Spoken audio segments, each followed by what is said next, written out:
하나님의 말씀은 디모데후서 2장 1절에서 7절 말씀입니다. 디모데후서 2장 1절에서 7절 말씀입니다. 제가 가진 성경으로 신약성경 344면입니다. 오늘 말씀은 디모데후서 2장 1절에서 7절 말씀입니다. 내 아들아, 그러므로 너는 그리스도 예수 안에 있는 은혜 가운데서 강하고 또 내가 많은 증인들 앞에서 내게 들은 바를 충성된 사람들에게 부탁하라. 그들이 또 다른 사람들을 가르칠 수 있으리라. 너는 그리스도 예수의 좋은 병사로 나와 함께 고난을 받으라. 병사로 복무하는 자는 자기 생활에 얽매이는 자가 하나도 없나니 이는 병사로 모집한 자를 기쁘게 하려 함이라. 경기하는 자가 법대로 경기하지 아니하면 승리자의 관을 얻지 못할 것이며 수고하는 농부가 곡식을 먼저 받는 것이 마땅하니라. 내가 말하는 것을 생각해보라. 주께서 범사에 내게 총명을 주시리라. 아멘. 우리는 사랑의 하나님을 믿습니다. 우리의 행위에 근거하지 아니하시고 다만 은혜로 우리를 사랑하시는 하나님, 그래서 그 은혜를 기억하고 세상에 은혜를 전파하는 사람들이기를 주의 이름으로 축복합니다. 우리나라에 세계 최대 예수상 세운다라는 뉴스의 제목을 보았습니다. 가만히 살펴보았더니 몇 해 전부터 교계에 세계 최대 예수상 건립 사업이 떠돌았는데 다시 그 내용이 사람들의 입에 오르내린다는 내용이었습니다. 사업을 추진하는 재단법인 한국기독교기념관이 지난달 조형물 착공 감사 예배를 드린 이후에 다시 퍼진 소식이랍니다. 건립 사업의 골자는 충남 천안시 입장면 일대에 6만 5천 평 부지에 기독교 테마파크를 세운다는 내용이었습니다. 기념관 측이 세우겠다는 것은 브라질 리우데자네이루의 랜드마크로 꼽히는 곳보다 무려 4배 가까이 높은 137m 규모라고 합니다. 137m. 테마파크 안에 5천석 규모의 예배당과 봉안당 등도 설치하겠다고 밝혔습니다. 그러나 종교개혁 이후 개신교 안에 인물을 형상화한 성상은 더 이상 세우지 않았었지요. 예배당에 십자가를 거는 것조차 꺼리는 교회가 있을 정도입니다. 이런 역사와 전통에서 세계 최대를 건립하겠다는 구상에 갸우뚱하는 사람들이 있습니다. 물론 주최 측은 숭배하자는 것도 아니고 그 앞에 절을 하자는 것도 아니라고 반박을 합니다. 이어지는 보도 내용을 좀 살펴보았더니 이 건립 추진은 이미 천안시에서 취소되었다고 합니다. 그리고 천안시는 2021년에 기자회관까지 열어서 테마공원 사전 분양은 문제가 있으니 투자를 주의하라고 당부를 했었다고 합니다. 놀라운 것은 이 사업을 추진하는 대표 황모 장로가 불교 사찰의 대표이기도 하다고 합니다. 건축 허가 취소 8개월이나 지나서 착공 감사 예배를 드린다는데 정계와 교계 등 주요 인사들이 참석했다는 볼썽사나운 이야기도 붙습니다. 세계 최대 총 사업비 1조 800억, 국내 최대 기독교 테마파크, 이러한 말들이 사람들의 관심을 끌만은 하지만 아직도 이런 말이 사람을 유혹할 수 있다니 참으로 개인적으로는 안타깝습니다. 사람은 크다는 것을 엄청난 능력으로 여기는 경향이 있죠. 그래서 세계적이라고 부풀리고 내용도 제대로 모르는 높은 분들을 모시고 표를 의식하여 모인 그분들이 거기에 왔다고 또 믿을 만한 모임이라고 광고를 합니다. 크기가 우상이 되어버린 세상에서 우리는 무엇을 능력으로 의지해야 할까요? 디모데는 다시 불일듯 하게 해야 할 형편이었습니다. 디모데는 바울을 비롯한 교회 지도자들에 의해 에베소 교회의 목양을 맡았습니다. 그런데 에베소 교회의 상황이 만만하지 않습니다. 외부로부터는 사나운 이리들이 들어와 양떼를 마구 해쳤습니다.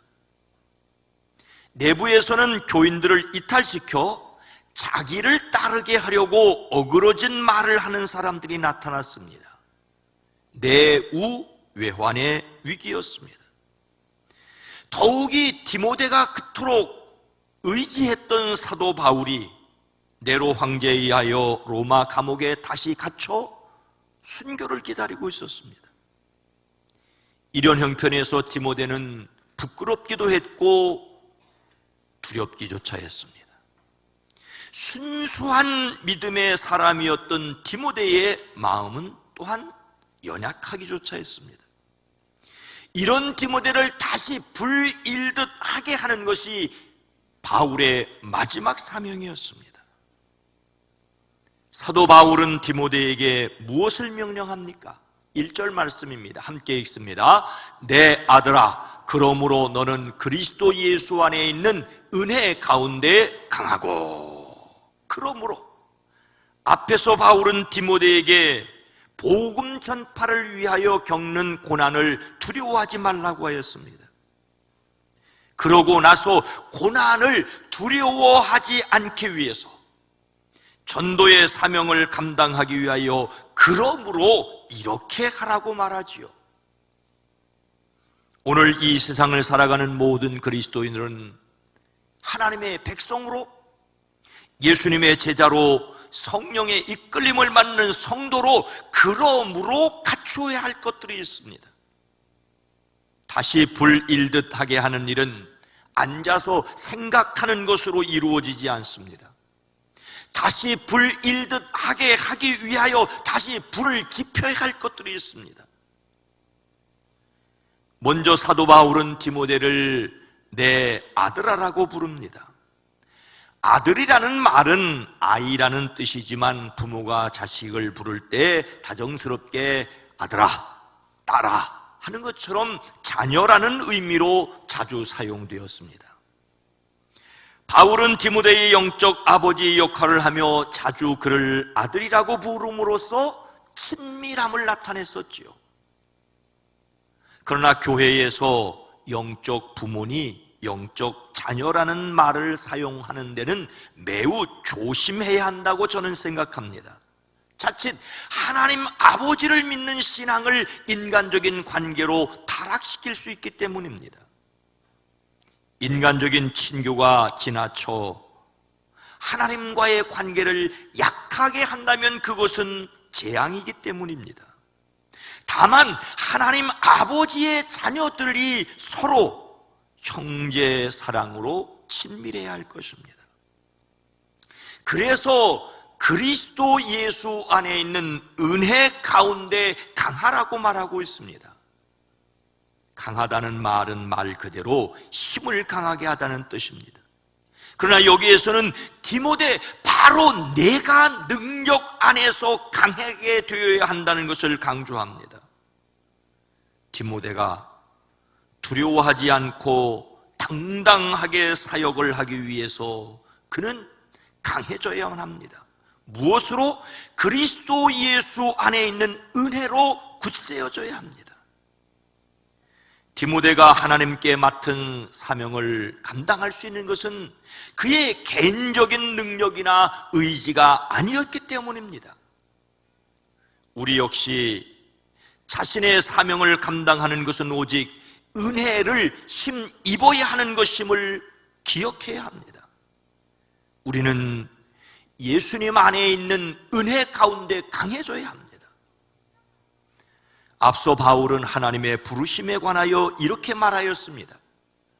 하나님이 우리를 구원하사 거룩한 소명으로 부르심은 우리의 행위대로 하심이 아니요 오직 자기의 뜻과 영원전부터 그리스도 예수 안에 있는 우리에게 주신 은혜대로 하심이라. 우리를 부르심이 은혜였기에 또한 사명을 감당할 수 있는 힘도 은혜입니다. 은혜가 무엇이겠습니까? 1:1 제자 양육 성경 공부의 첫 번째 만남 첫 번째 페이지에 이렇게 기록되어 있습니다. 이제 당신은 예수님을 믿고 그의 몸인 교회에 소속했습니다. 다시 한번 묻습니다라며 다음에 10가지 질문을 합니다.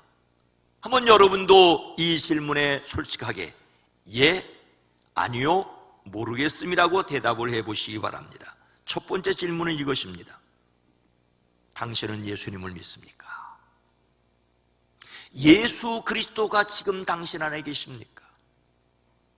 당신은 죄의 사함을 받았다고 확신하십니까? 이제 하나님의 자녀가 되었습니까? 당신은 영생을 얻었습니까? 여섯 번째 질문은 당신은 구원을 받았습니까? 죽는다면 천국에 가리라는 확신이 있습니까? 당신은 성령을 받았습니까?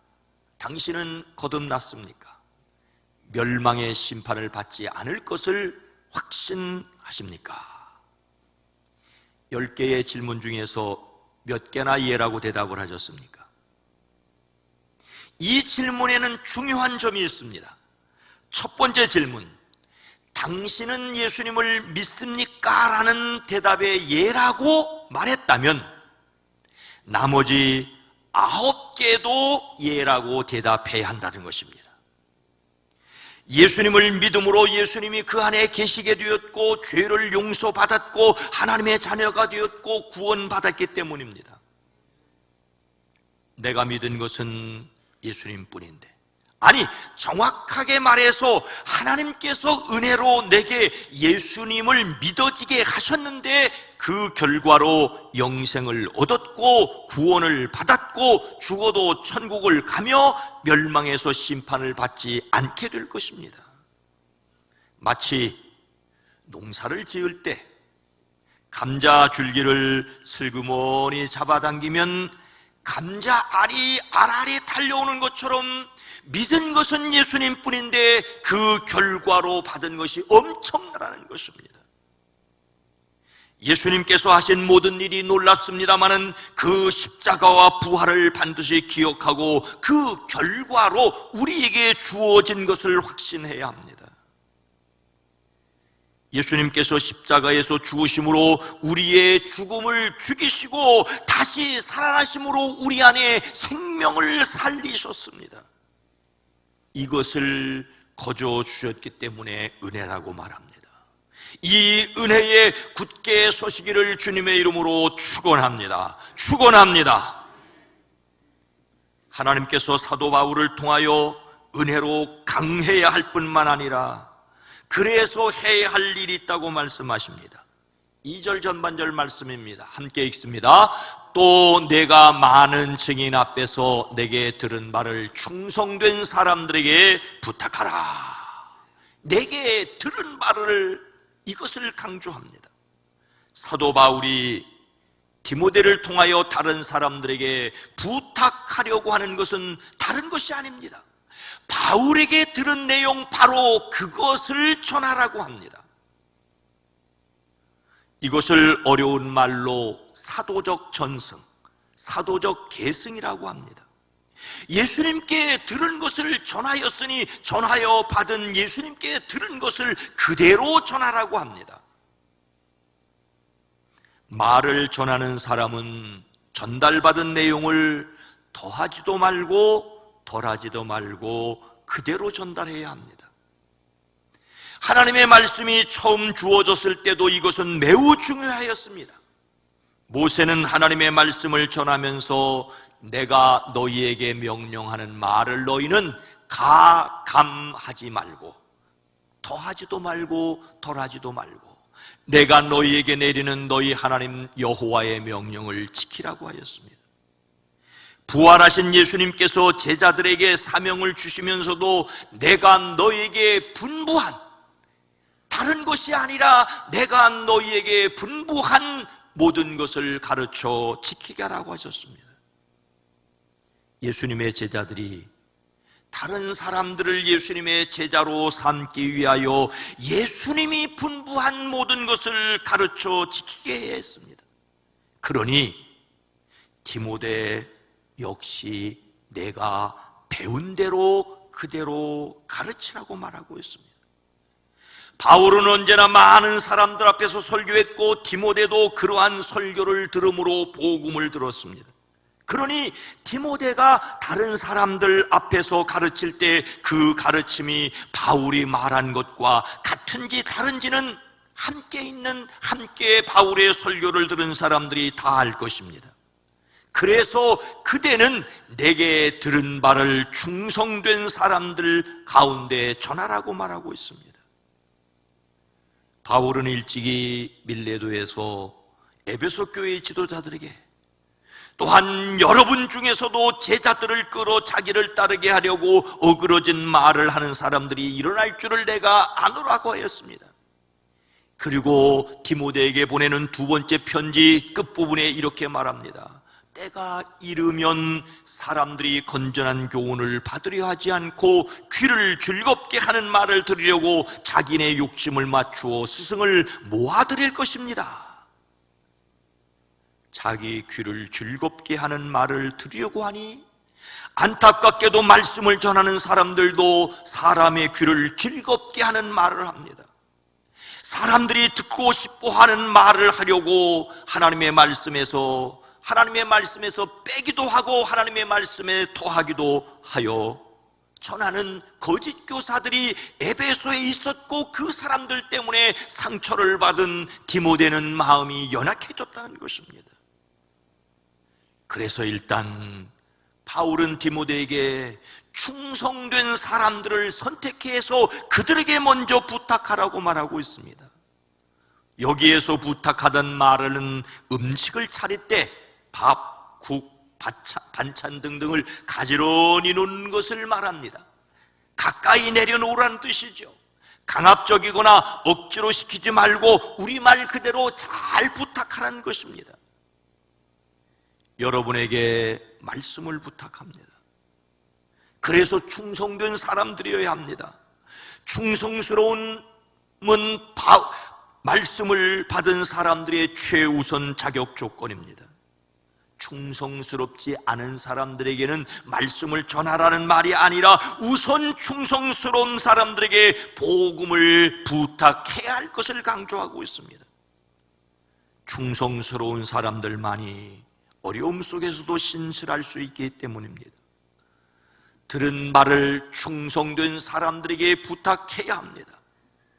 디모데가 바울에게서 들은 바를 부탁할 충성스러운 사람들은 오늘날 말로 하자면 중간 지도자입니다. 우리 교회에서 그 대표적인 사람들이 속장님들입니다.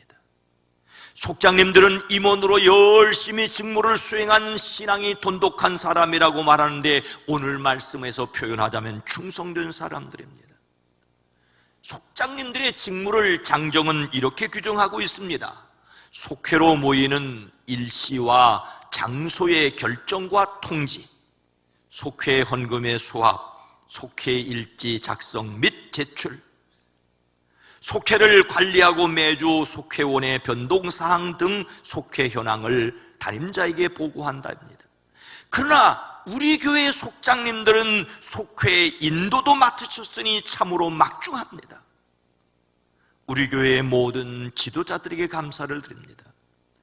그런데 자신이 들은 바를 다른 사람들에게 가르치는 사람을 중간 지도자라고 하는 이유는 배우는 사람인 동시에 가르치는 사람이라는 뜻이지요. 모든 그리스도인들이 예수님께 계속해서 배우는 동시에 다른 사람들에게 계속해서 가르쳐야 하지만 특히 속장님들과 교사들은 말씀을 배우고 가르치는 데 충성해야 합니다. 오늘날 리더는 배우는 사람인 동시에 가르치는 사람이라는 정의가 매우 일반적입니다. 우리 모두 하나님의 말씀을 바르게 배우는 동시에 잘 가르치는 충성된 사람들이 되어지기를 주의 이름으로 축복합니다. 그렇게 해야만 하는 이유가 무엇일까요? 2절 후반절 말씀, 그들이 또 다른 사람들을 가르칠 수 있으리라. 바울은 예수님에게서 들었습니다. 바울은 예수님에게서 들은 복음을 디모데에게 전도했습니다. 이제 디모데는 바울에게서 들은 복음을 충성된 사람들에게 부탁하여야 한다는 명령을 받았습니다. 그렇게 하면 디모데에게서 복음을 부탁받은 충성된 사람들이 또 다른 사람들을 가르칠 수 있을 것이라고 말하고 있습니다. 이것이 복음 전도의 공식입니다. 바울은 디모데에게 가르쳤고, 디모데는 그가 들은 것을 충성된 사람들에게 가르쳐 그들이 또 다른 사람들을 가르치도록 부탁해야 합니다. 바울이 배우고 디모데에게 가르친 것은 과거입니다. 그러나 디모데가 충성된 사람들에게 부탁해야 하는 일은 현재입니다. 그런데 여러분, 디모데에게서 들은 사람들이 또 다른 사람들을 가르치는 것은 미래의 일입니다. 지금 로마의 감옥에 갇혀 죽음을 기다리고 있는 바울은 비록 자신은 죽음을 맞더라도 자신이 가르친 디모데를 통하여 또 다른 사람들에게 충성된 사람들을 세우고 그 너머 그들을 통하여 또 다른 사람들을 가르칠 것을 바라보았습니다. 오늘 말씀에서 가르칠 수 있으리라는 표현은 바울의 강력한 희망을 담고 있습니다. 로마의 감옥에 갇혀있는 바울이지만 그의 마음은 앞으로 일어난 일을 바라보는 희망으로 가득 차 있었습니다. 비록 바울의 몸은 감옥에 갇혔지만 그의 믿음과 소망은 갇힐 수가 없었습니다. 그래서 오늘 우리에게까지 복음이 전달되어 왔습니다. 이 희망을 품어야 합니다. 다른 사람들을 가르칠 수 있으리라는 희망입니다. 우리가 잘 아는 복음성가 중에 물이 바다 덮음같이라는 가사 복음성가가 있었습니다. 물이 바다 덮음같이 여호와의 영광을 인정하는 것이 온 세상 가득하리라. 물이 바다 덮음같이, 물이 바다 덮음같이, 물이 바다 덮음같이 보리라 그날에 주의 영광 가득한 세상. 우리는 듣게 되리 온 세상 가득한 승리의 함성. 이 복음성가 가사는 구약 하박국 2장 14절 이는 물이 바다를 덮음같이 여호와의 영광을 인정하는 것이 세상에 가득함이라는 말씀을 그대로 옮겨 적은 것입니다. 이 내용은 일찍이 선지자 이사야가 외쳤던 말씀이기도 했습니다. 하박국은 온 세상에 악이 가득 찬 것을 보며 불평불만했습니다. 심지어 그런 악을 거룩하신 하나님께서 어떻게 참고 계시느냐고 하나님께 따지고 대들지 않았습니까? 이런 하박국에게 하나님께서는 세상에 능력과 영광이 나타날 것을 환상으로 보여주셨습니다. 세상이 비록 그러하다 할지라도 의인은 믿음으로 살아야 한다라고 고백하게 하셨습니다. 믿음의 사람은 절망의 땅에서 나라가 비록 바벨론의 군대에 짓밟히는 안타까운 것을 보는 가운데도 그 너머를 바라보게 하였습니다. 이 얼마나 놀라운 환상입니까? 어릴 때 이런 퀴즈를 들었습니다. 겨울이 되면 곰이 잠을 자려고 굴에 들어가는데 봄이 되었을 때 양지 쪽 굴에 있는 곰과 음지 쪽 굴에 있는 곰 중에서 어느 쪽 곰이 먼저 굴에서 나오겠느냐는 내용입니다. 여러분 생각엔 어떻습니까? 따뜻한 양지 쪽 굴에 있는 곰이겠습니까? 아니면 추운 음지 쪽 굴에 있는 곰이겠습니까? 여기서 정답은 양지 쪽 굴에 있는 곰이 아니라 음지 쪽 굴에 있는 곰이라는 것이죠. 그 이유는 양지 쪽에 굴에 있는 곰이 깨어서 바라보이는 것은 음지 쪽 눈이 허옇게 쌓인 것입니다. 눈을 보면서 아직 겨울이라고 생각하고 머뭇거리고 있는데 음지 쪽에 있는 곰이 건너다 보는 양지 쪽에는 눈이 다 녹았으니 봄이 왔다고 생각하고 자기 굴에서 나온다는 말입니다. 실제로 양지 쪽이든 음지 쪽이든 배고픈 곰이 먼저 나온다고 주장하는 사람이 있겠습니다만, 곰이 아니라 사람의 경우에는 보이는 것에 따라서 결정하는 경우들이 종종 있습니다. 양지에 있으면서도 음지를 바라보며 몸을 움츠르는 사람이 있는가 하면 음지에 있지만 양지를 바라보며 기지개를 켜는 사람이 있다는 말이죠. 대부분 사람이 보이는 것에 따라 판단하는데 그리스도인들은 믿음으로 상황을 판단할 수 있어야 합니다. 성도들도 상황을 판단해야 정확하게 해야 하지만 그 상황을 해석하고 그것에 대하여 갖는 태도는 믿음을 가진 사람들이어야 합니다. 그러니 우선 안 된다는 생각을 접어야 합니다. 부정적인 생각을 털어버려야 합니다. 무조건 긍정적인 생각을 갖자는 말이 아닙니다. 그리스도인들 역시 상황을 정확하게 보려고 노력해야 합니다. 우리가 예수님을 닮는 성품으로 생각한 과단성은 정확한 사실, 지혜로운 조언, 명확한 목표에 근거하여 옳은 일을 하기로 선택하는 것이라고 했습니다. 하지만 부정적인 상황 때문에 하나님께서 주시려는 아름다운 미래를 포기하지 말아야 한다는 것입니다. 절망 넘어 희망을 보아야 합니다. 로마의 감옥에 갇혀 있으면서도 품었던 바울의 희망을 우리는 다져야 합니다. 예수님은 눈에 보이는 십자가를 넘어 부활의 새벽을 바라보셨습니다. 죽음에서 다시 사신 예수님을 믿음으로 담대하시기를, 희망의 사람들이 되어지기를 주의 이름으로 축원합니다. 사랑하는 성도 여러분, 오늘 말씀의 내용은 매우 간단합니다. 디모데가 은혜로 강하여져서 충성된 사람들에게 배운 대로 가르치면 그 사람들이 또 다른 사람을 가르칠 수 있게 되리라고 하는 것입니다. 이것은 예수님의 제자 삼는 과정으로서 구구절절히 기억해야 할 것이기 때문에 다시 깊이 생각했습니다. 기억하십시오. 예수님에게서 바울로, 바울에게서 디모데로 복음이 전달된 것처럼 이제 디모데가 충성된 사람에게로, 그리고 충성된 사람들에게서 또 다른 사람들에게로 복음은 전달되어야 합니다. 이것이 우리가 다음 세대와 지역사회에 관심을 가져야 할 영적 이유입니다.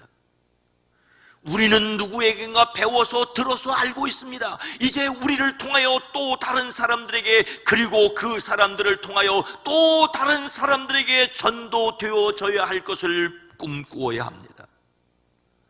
우리 교회 주일 예배 시간에 이제는 좀 익숙하기도 하지만 아직도 어떤 사람들에게 생뚱맞은 순서가 있죠. 교회학교 시간입니다. 그날 교회학교, 유치부, 어린이부, 청소년부, 청년부 주일 말씀의 내용이 간단한 영상으로 소개됩니다. 이것은 저의 간절한 소망입니다. 다음 세대를 위한 우리의 관심이어야 합니다. 교회학교 학생과 교사와 보호자를 위해 기도해 주십시오. 사과나무의 진정한 열매는 사과가 아니라 또 다른 사과나무라는 말이 있습니다. 사과나무의 열매가 사과라는 것을 모르는 사람이 없습니다. 그런데 그 사과를 다 먹어치우고 만다면 끝내 사과는 세상에서 사라질 것입니다. 또 다른 사과나무를 길러내야만, 또 다른 사과나무를 길러내야만 계속해서 사과를 따먹을 수가 있습니다. 제자가 또 다른 제자를 길러야 합니다. 우리를 두렵게 하고 움츠려들게 하는 일들은 세상에 널려 있습니다. 그래서 다시 예수님의 은혜를 확신해야 합니다. 충성된 사람들에게 부탁합니다. 예수님의 제자로서 예수님의 제자를 세워가는 꿈을 품고 달려가는 저와 여러분 모두가 되어지기를 주님의 이름으로 축원합니다. 거룩하신 하나님, 자비로우신 주님, 사과나무가 있으니 그 사과나무에서 사과를 따먹는 것으로 만족하지 않고 더 좋은 사과를 맺을 수 있는 사과나무를 심어 가꾸어가는 저희들 되어지게 하옵소서. 그래서 농부의 마음을 가져야 하고 그래서 군사의 마음을 가져야 하는 줄로 믿습니다. 우리로 절망 때문에 낙심하지 않고 절망 너머의 희망을, 십자가 너머의 부활을 믿음으로 담대하게 살아가는 저희들 되어지게 하옵소서. 예수님의 이름으로 간절히 기도드리옵나이다. 아멘.